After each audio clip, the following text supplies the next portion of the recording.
မင်္ဂလာပါအင်မမဖြစ်ပါတယ်ဒီနေ့မှာတော့ numbers လို့ပြောတဲ့ကဏ္ဍတွေကိုလေ့လာကြမယ်နော်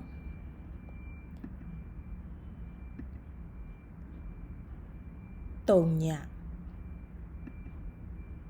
1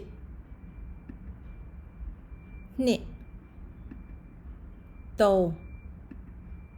3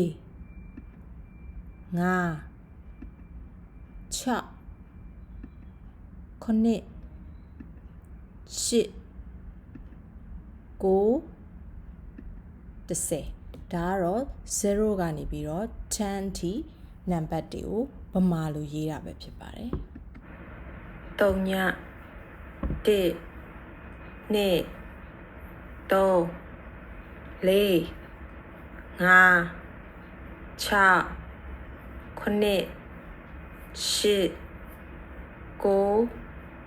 10 တန်ထွက်ပါတယ်နော်ကဲဒါဆိုရင်ဒါတွေကိုဘယ်လိုရေးလဲကြည့်အောင်နော်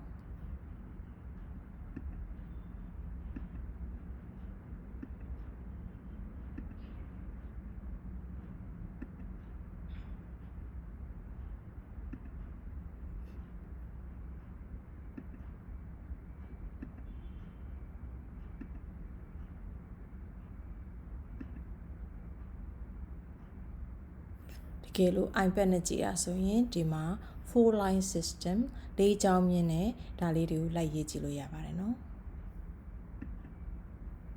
ကြည့်ဒါဆိုရင် lesson လုပ်ကြည့်အောင်ငါရွေးလိုက်ပါဦး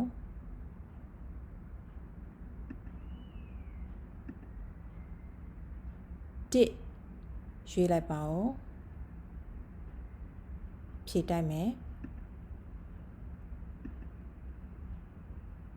8ဘယ်ဟာလဲဟုတ်ပြီ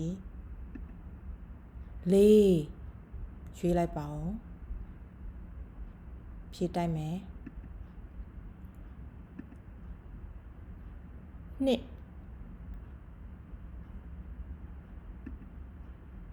နောက်တစ်ခုကြည့်မယ်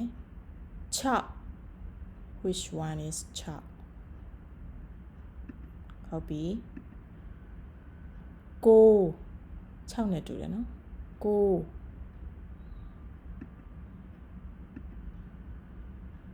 အားလုံးပဲကြည့်ရှုပေးတဲ့အတွက်ကျေးဇူးတင်ပါတယ်